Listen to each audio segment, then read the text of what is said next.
Hello everyone, welcome to my Session 9 Teaching Memo and Session 10 Introduction.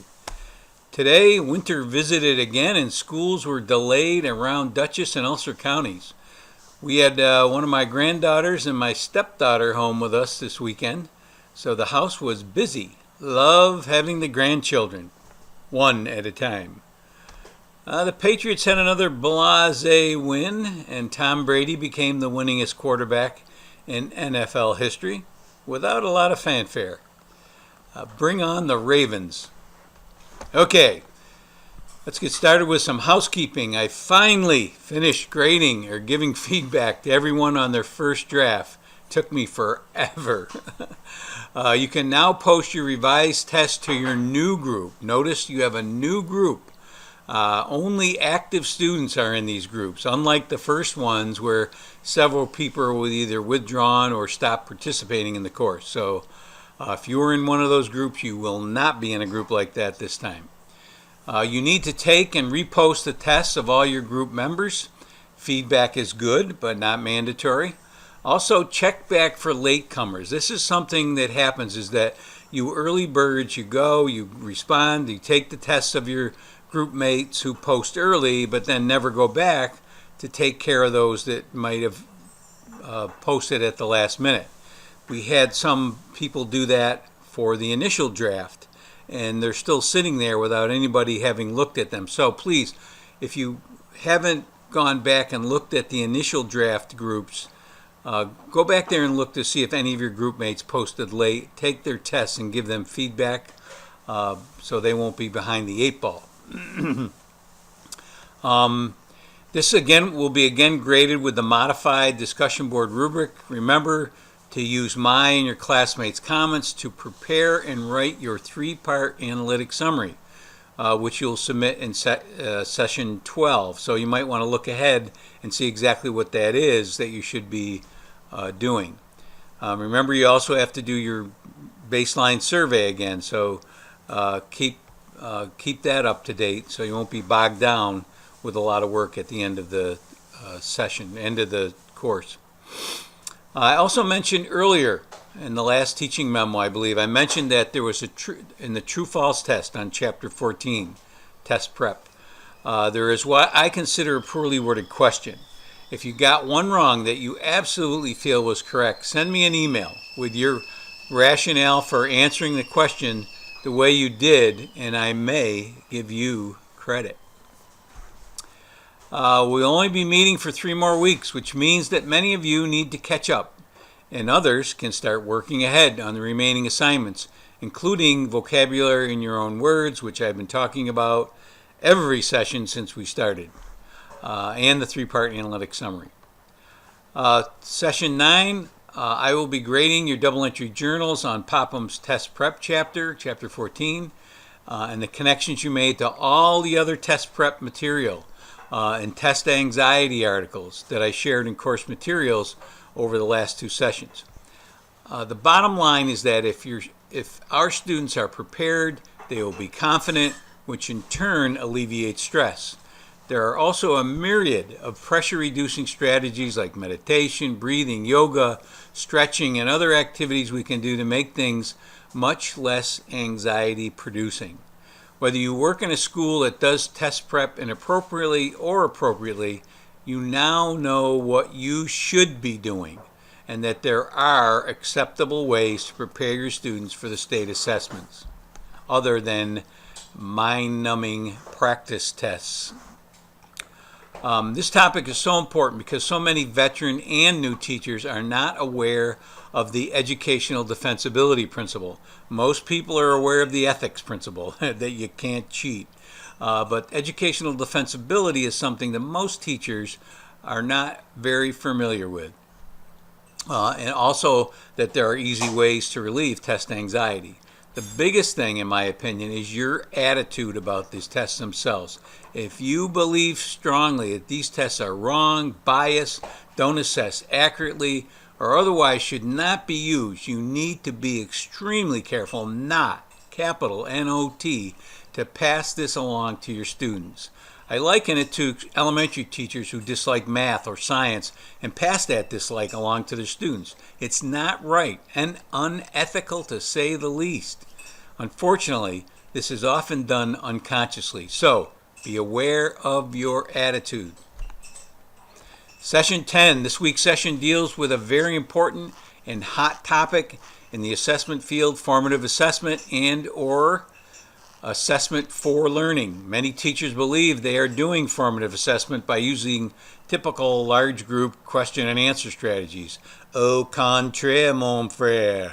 This session you will read a short piece entitled The Term Paper Assignment that most of you will relate to. This is just a short article about Mr. Jones and Marissa and how poor assessment practice discouraged a teacher from wanting to write and become a better writer.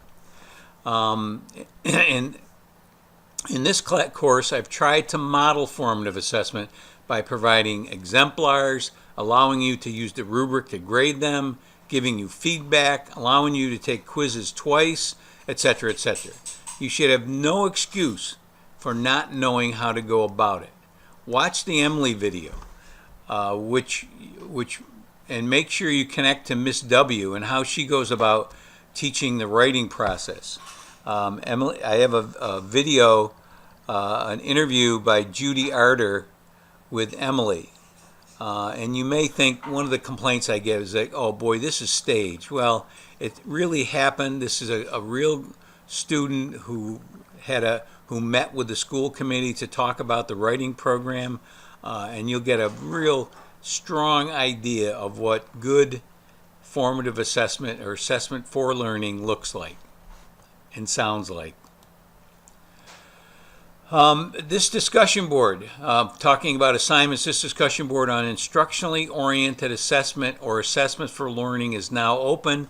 This is the last discussion board, and of course it's going to be weighted the most, and I expect great connections to Popham and the many articles and course materials in session 10, 11, and 12, especially the interview with Emily. Because we have not had a discussion board in several weeks, I'm expecting you to comment early and often. Remember, everyone can get an A+. You also have a quiz this session on Chapter 12 in Popham. Let me go in there. You have a Chapter 12 quiz. Of course, the hard copy is in course materials. You also have an AFL video, which there is a video worksheet. One of the things that I always tell teachers when they're showing a video, have the students doing something, have a checklist, have some kind of worksheet they have to fill out, have big ideas that they need to look for. So in this case, you have a worksheet that's right here. Download it and fill it out. Yeah, it looks like this, except there is a video worksheet thing up top here. So you'll know how to fill this out once you start watching Stiggins. He talks about the difference between assessment for learning and assessment of learning. Purpose, who is informed, what's the focus, timing, users, uses, teacher's role, student's role, and student's motivation. There's also 4 major questions that he addresses, and you can't miss them. All right. Other assignments, this is the instructionally oriented assessment and grading practices. It closes December, I'm trying to think when it's open for 2 weeks.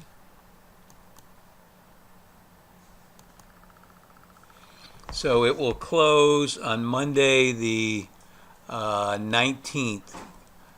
Which is the last Monday. This is the last session, the 19th to the 23rd or the 22nd. The last session is only 4 days, so I don't have any new information on that day.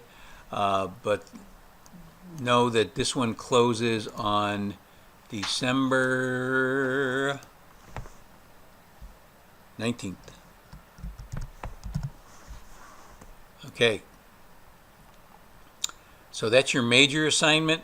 You also have a course evaluation, and it's going to take you to the Turo 1 login page, and you will go there and take it. And one of the things that I ask everyone is to please make comments on it.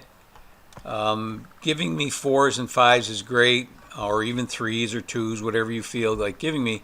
But what I really would like are comments to help me improve this course. I've changed this course every semester that I've had it based on the feedback I get from students. And my supervisors, if you think this is a good course and this is the way all courses should be run, then you need to say that. You need to send it to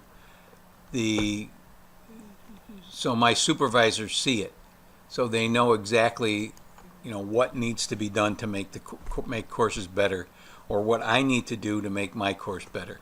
So I would really appreciate if you would all go in, click on that link in assignments, and fill out the course evaluation. The last thing in assignments is I have this, what I consider an ancillary article. It's not mandatory, you don't have to comment on it, but those of you who want to really get an idea of how you can compute your own students' growth scores, this is an article by Doug Fisher and Nancy Fry about how you can compute effect size, statistic that accurately shows the growth from pre to post test. So something you might want to comment on and bring up in this discussion board. There are 3 articles embedded in the discussion board assignment. One is on Rick Stiggins. The second is Doug Reeves telling us why we should not be giving zeros. Another is a handout by Ken O'Connor. There's videos by Rick Wormelli about redos and retakes, why we should be doing that with students. A lot of good stuff, and a great way to end this course and is in this discussion board. So I'm looking forward to some great comments. And remember, make sure you look ahead into session 11. There's articles there that I want you to also comment on in the discussion board, and I'll be bringing them up. So make sure you do that. So that's it. The course is winding down quickly. We're heading towards the holiday season, and the course ends on December 22nd, I believe. So I will see you all, or you will see me all in a week.